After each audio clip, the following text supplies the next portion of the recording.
Hi everyone, అందరికి good morning. అందరు ఎలా ఉన్నారు? బాగున్నారా? నేను కూడా బాగున్నాను, మీరు కూడా బాగుండాలనుకుంటున్నాను. ఈరోజు నేను సింపుల్ గా టమాటా కర్రీ నా స్టైల్లో ఎలా చేస్తానో చూపిస్తా చూడండి. చాలా అంటే చాలా బాగుంటది. మా ఇంట్లో అయితే అందరికి ఫేవరెట్ అని చెప్పచ్చు. ఎలాంటి ఎక్కువ మసాలాలు అలాంటివి అయితే ఏం లేకుండా నేను ఇంట్లో ఎట్లా చేస్తానో అలా చేసి అయితే చూపిస్తాను.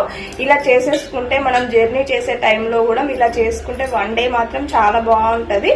చపాతీకి కానీ పూరికి కానీ మనం ఇలా టూర్కి కానీ తీర్థయాత్రలకు అలా వెళ్తుంటాం కదా, ఇలా కర్రీ చేసేసుకుంటే ఒక బాక్స్ లో పెట్టేసుకుంటే అస్సలు ఖరాబ్ కాదు. చాలా అంటే చాలా బాగుంటది. ఒకసారి ప్రాసెస్ చూపిస్తా చూడండి. ఇంకెవరైనా ఛానల్ ని సబ్స్క్రైబ్ చేసుకుని వాళ్ళు ఉంటే వెంటనే ప్లీజ్ వెళ్ళైతే సబ్స్క్రైబ్ చేసుకోండి.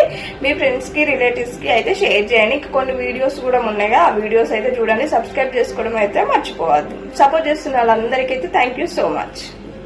ఫస్ట్ అయితే కడాయి పెట్టేసుకొని కొంచెం ఈ టమాటో కర్రీకి ఆయిల్ ఎక్కువనే పడుతుంది. ఆయిల్ హీట్ అయినాక కొంచెం తాలింపు గింజలు వేసుకోవాలి. జీలకర్ర ఆవాలు లేవు, అందుకే జీలకర్ర అయితే వేసుకున్నాను. నేనైతే కారపొడితోనైతే చేయట్లేదు, పచ్చిమిర్చితో వేస్తున్నాను.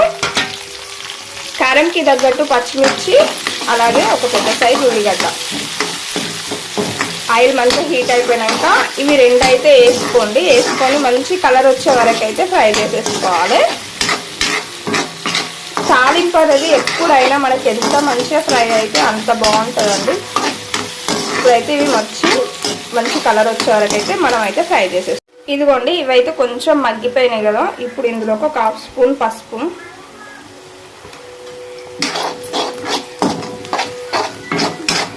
పసుపు కూడా మంచిగా ఫ్రై కావాలి. ఇప్పుడు ఇవి మొత్తం ఫ్రై అయిపోయినాయి కదా, మనం కట్ చేసి పెట్టేసుకున్న టమాటా ముక్కలు అయితే వేసుకోవాలి. ఈ టమాటా ముక్కలన్నీ మంచిగా ఆయిల్లో మగ్గియాలి. ఒక 5 to 10 minutes మగ్గించుకుంటే సరిపోతుంది. సిమ్లో పెట్టేసుకొని. కొన్ని టమాటాలు ఏంటంటే తొందరనే ఉడికిపోతాయి, కొన్ని టైం తీసుకుంటాయి కదా. అది తెలిసి ఇదైతే తొందరనే ఫ్రై అయిపోతుంది అనిపిస్తుంది. చూద్దాం, మూత పెట్టేసి ఫ్రై చేద్దాం. ఇదిగోండి, కొంచెం ఆయిల్ అయితే మంచిగా ఫ్రై అయిపోయింది. ఇగో చూడండి, అసలు వాటర్ అనేది ఎక్కువ ఉండద్దు, మంచి ఆయిల్లో అయితే ఫ్రై చేయాలి.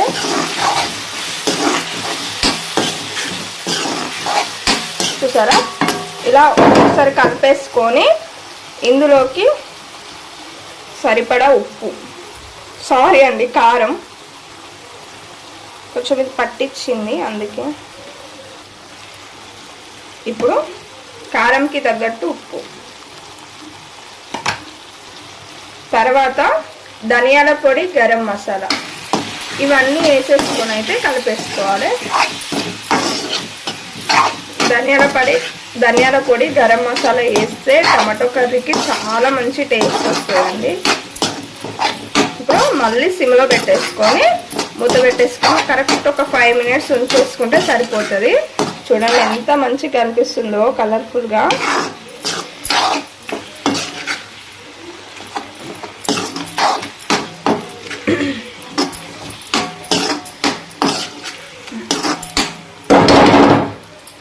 ఇదిగోండి, చూసారా ఆయిల్ అంతా మంచిగా పైకి వచ్చి ఎంత మంచిగా ఫ్రై అయిపోయిందో. మీ దగ్గర కొత్తిమీర ఉంటే వేసుకోండి, కొత్తిమీర కరివేపాకు ఏది ఉన్నా ఎక్కువ వేసుకోండి. చాలా అంటే చాలా బాగుంటుంది. ఆల్మోస్ట్ మన కర్రీ అయిపోయింది. ఇక నేనైతే స్టవ్ బంద్ చేస్తున్నాను.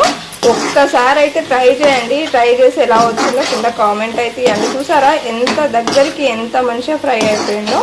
మన కర్రీ అయిపోయింది. ఇక స్టవ్ బంద్ చేస్తున్నా. ప్లీజ్ మీ ఇంట్లో ట్రై చేసి ఎలా వచ్చిందో కామెంట్ చేసి సబ్స్క్రైబ్ చేయడం మాత్రం మర్చిపోవద్దు.